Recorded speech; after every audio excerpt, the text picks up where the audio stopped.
Hi, welcome to episode 2 of Wrestling Entertainment. I'm Sean Hyland. I'm the goo. I'm in Rose and O'Thorne. Our first topic this week is going to be the TNA or Impact Wrestling name debate.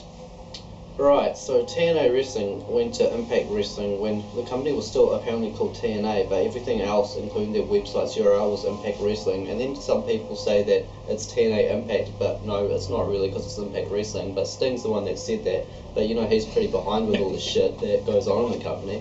But fuck, and then we get this 10 years of TNA on ImpactWrestling.com. What the fuck? I mean, girls are complicated, aren't they? But this is bullshit. I don't even think that TNA or Impact Wrestling knows what they are. No. Maybe it'll be Impact TNA. Unless that's a slip of the tongue. But TNA is the company name, I'm hoping, or I'd like it to be. And Impact should be the name of the show. And if you watch Impact, you know if it's a wrestling show. So how about we tune in to WWE Raw Wrestling on Monday night and watch SmackDown Wrestling on whatever night it's on now. Superstars Wrestling, if that's still going. Maybe in China or something. Heat Wrestling's gone, Velocity Wrestling's gone. No, we've got Impact Wrestling, but it's TNA. Or it's not TNA, but I don't know. Tell me below. Leave a comment. Yeah, I just think it'd be stupid to have it as the company name and the show name. So it'd be Impact Wrestling, Impact Wrestling. And the Impact Wrestling Heavyweight title. Yeah. But it's got a TNA logo on it. Weird, eh? Yeah, like definitely TNA Wrestling, the initials, etc. is the way to do it. So yeah.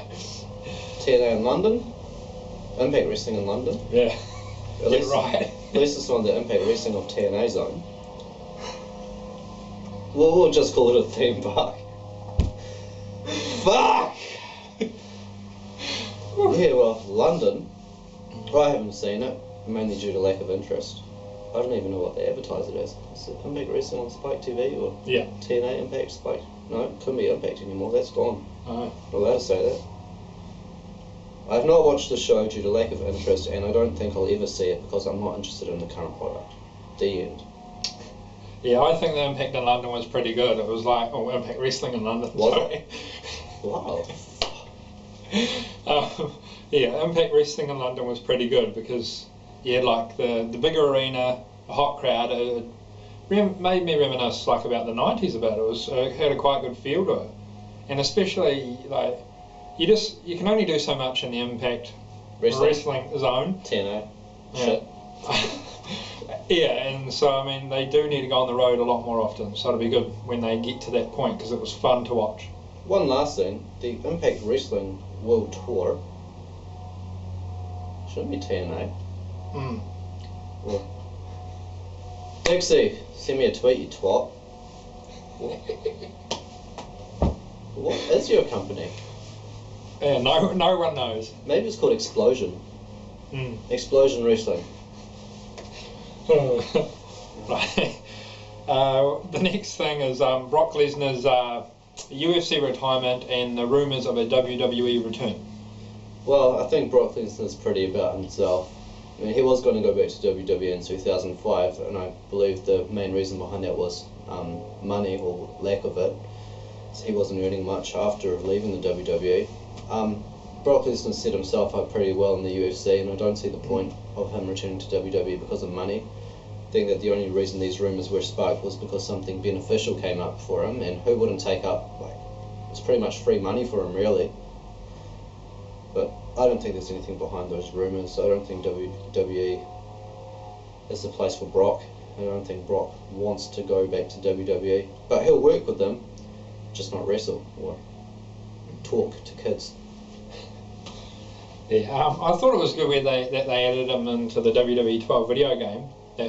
Now that you look back, that was like a sign of things to come because at that point he was still in UFC, and then now look what's happened. It's like he's left the UFC and he could go back. So, but yeah, my thoughts on it is I would like him to come back to WWE for the purpose of like having like maybe some dream matches that we didn't get to see when he was there last, and also to have him fight like the new generation of people too.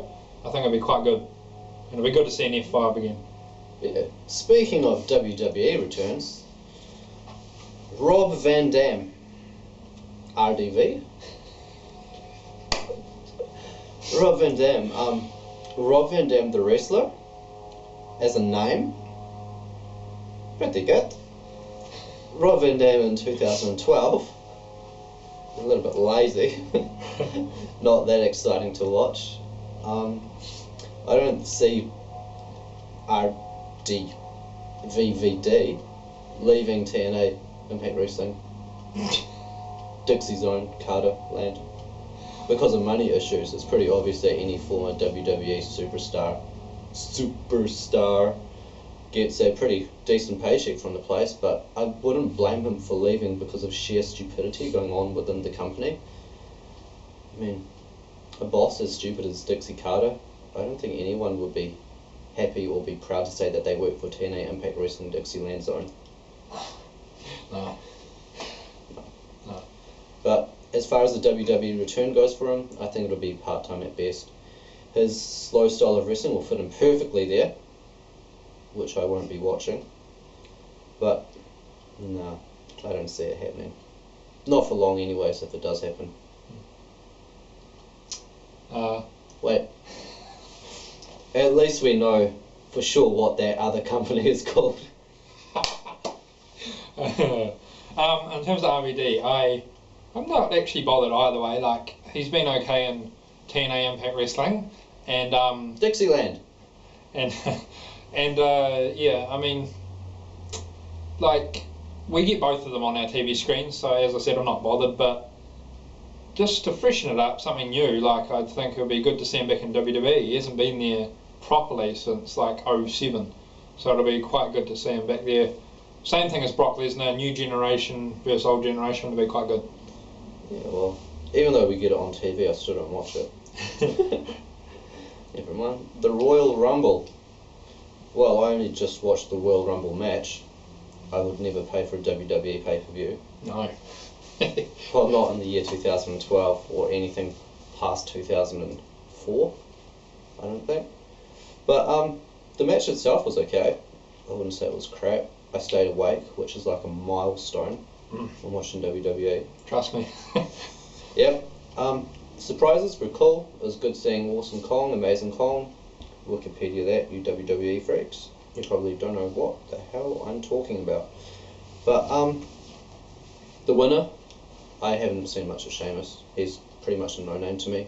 It's probably about the equivalent of what Shark Boy is to a WWE fan. But whatever. I don't watch it. Cool, sweet, done. Yeah, the Royal Rumble for me, I thought it was pretty good. Like, it was good to see Road Dogg, Hacksaw Jim Duggan, and Karma. The fuck? Awesome Kong. Karma. That's Whatever you want to call it. I thought the announcer thing was pretty overdone though. I think, like, at the most maybe King and Booker T. Definitely not Cole. Like, the cheap heat's just, it's done. Yeah, and in terms of, like, the winner, I think it's going to be very good for Sheamus's career. Like, he, like, the rumours were that Jericho or Orton was going to win, and I just think the unpredictability of the Sheamus win is good. Yeah. Yeah. Sheamus. Kane and Undertaker with wigs in high definition on WWE television. These guys are meant to be monsters, and they are wearing wigs. We're going to see Brothers of Wigs, Wigs of Destruction, Underwig, Kane wig, Quig, in a wig versus wig match at WrestleMania, most likely. If not, who cares, they're still wearing wigs. Yeah. It's not right. It makes you think if Vince Russo is working for WWE still. And like WrestleMania 29, is that going to be a pube versus pube match? Like, you just say 2 7-foot guys in a pube versus pube match. Wrestling's definitely heading into another era, isn't it? The pubic hair. Yeah. The Attitude, reality, pubic hair. Right, yeah, my thoughts on the Kane and Undertaker wigs. I mean, as he said, it's supposed to be the two scariest characters if of all time, like if anything. This is real, by the way. Like Kane and Undertaker, brothers of destruction. They're supposed to be all from hell and devilish and everything. Wigs of destruction. And because of some personal choices they made in their personal lives, it's affected their look in the wrestling. And I mean, WWE and them personally should have thought that all through before they did it. Like, it's just... Wigs and wrestling have nothing in common. No, because it could just fly off. But at least Kane's wig looks semi-real. Like, it's attached to his mask. So it all fits in well and it looks in place. It looks okay. But the Undertaker's, my goodness. The Undertaker. Yes. It's just... We all know he's got a receding hairline. We all know that. I do. Same here. But no, we know that, and we know his hair's like back. So when we see him return like the Raw after the Royal Rumble, and he's got hair flowing down the side, we know that's fake. He doesn't have hair there. So I mean, come on, like.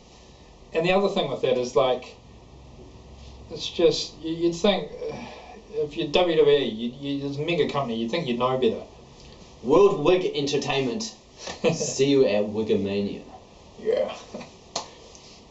That's just gay. Yeah. Right, and our last topic. Shane Douglas Extreme Reunion. Now I am most looking forward to this. Finally there's something cool heading our way as wrestling fans. Something that's going to be like presented in a way that's actually exciting, that's actually cool, where people belong. If you're in shape, you stay. If you're out of shape, then you can head to WWE or Dixieland. TNA Impact Zone Wrestling Entertainment. Not really, because it's not entertainment.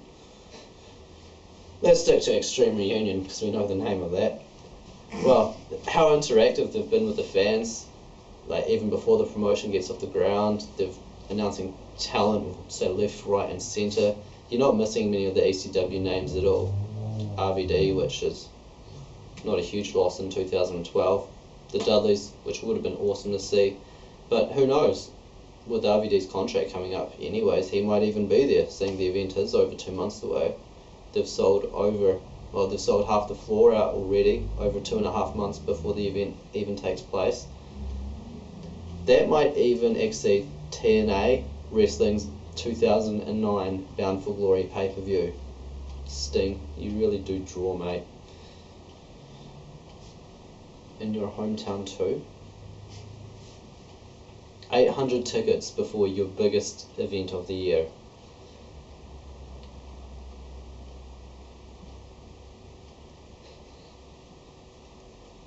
You do realise that you sold a fuckload more the years previous when you were actually good.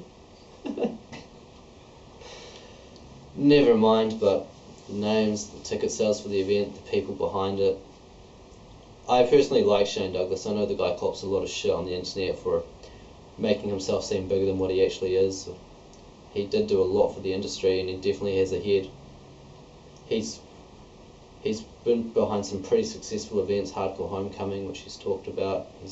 He's been in the business long enough to see a lot go on, a lot happen, and he happened to be at the right place at the right time whenever those things happen.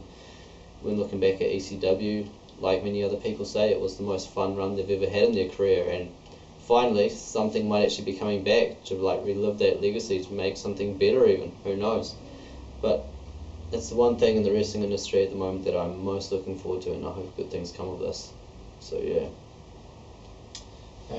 You can check Wrestling Entertainment out on Facebook, YouTube and Google+. And for our personal pages, etc., they'll be in the description below. So that's it for this episode. Hope you tune in for episode 3 when we upload it. Yeah. We'll have a few more topics by then as well. Yeah. Not wigs. Hopefully not.